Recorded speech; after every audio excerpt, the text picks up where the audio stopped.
7:38 this morning here on Good Day Columbia, and this weekend thousands will descend upon the Colonial Life Arena for the 15th annual Black Expo. The event is filled with educational, health, finance, and community-related sessions. Now, part of the expo also has a new event catered to highlighting the historically black high schools across the Midlands.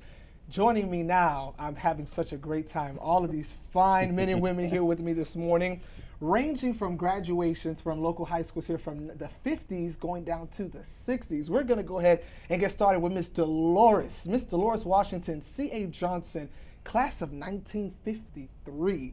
Wow, talk to us about how high school was like then and why is it so important for us to foster the history of C.A. Johnson now? Well, the exciting thing about the classes of the class of 53 and us coming into this brand new school was that we were very excited, and to this day we meet every month, those of us who are here. So some of us were starting from Waverly Elementary School and followed each other all the way through to C.A. Johnson. It was an outstanding school. We were very proud of C.A. Johnson, who was the first black superintendent. Then we had history. Dr. C.J. Johnson, who was the first principal, and he was an educator supreme and a disciplinarian.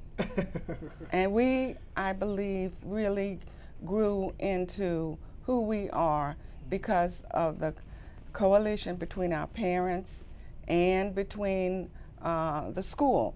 There was no, I mean, you did the right thing. You didn't wander off campus. There was no such thing as leaving the campus.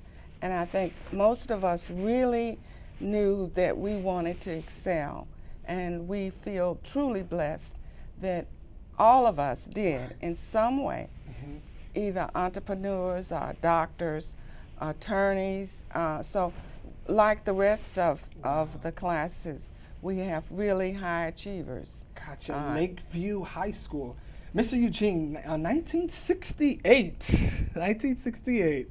Talk to us a little bit about Lakeview High. Lakeview High School was established in 1925. The school, I guess, technically closed in 1968, but Lakeview High School, even though the school no longer exists as an institution of learning, Lakeview could never be closed because it is not defined by bricks and mortar and blackboard. Lakeview is a spirit about garnering education and going out into the community and serving our mankind. And so I was just pleasured and honored to have trod the hallowed halls of Lakeview High School because it was indeed a warehouse of wisdom and an institution of instruction. And so I could never say enough about what Lakeview has done for myself and other persons who had the pleasure to walk those hallowed halls. Wow. Class of 1966, Hopkins Senior High School. Mr. Kenneth, talk to us about Hopkins High. Well, Hopkins High School was really a home away from home. It was my first interaction, I guess, with what you would call professional black people, so to speak, teachers other than our preachers.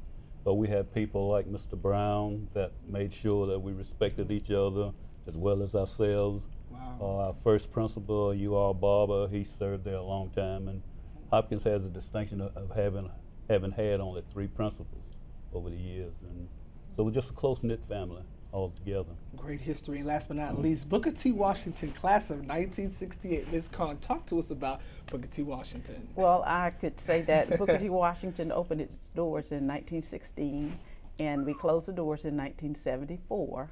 Wow. And I was a teacher on this faculty in 1974. But when I think about Booker T. Washington, I think about the academics, the sports, the cultural, the rich heritage and legacy now that we continue to perpetuate as a part of our Booker T. Washington High School Foundation.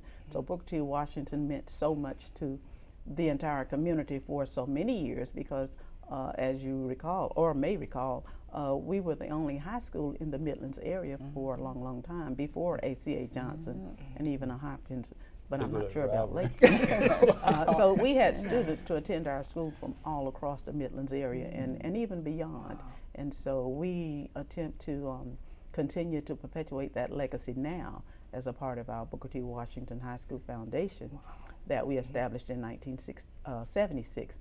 And it continues even to this day. And on June 22nd, we will observe our Heritage Weekend with a banquet where we award scholarships, picnic on that Saturday, and John work performance of our chorus that has been a tradition throughout our history. So much history here on this couch this morning, and so much more history this weekend. Saturday, we can tell you all day long at the Colonial Life Arena, May 19th from 10:30 a.m. until 7. You'll get a chance to meet these individuals as well and take part in the Historically Black High School Challenge. And we're going to see which high school is going to win some money for the local high schools right now. So definitely check us out, the Black Expo, this Saturday, Colonial Life Arena, 10:30 a.m. We'll be right back after this.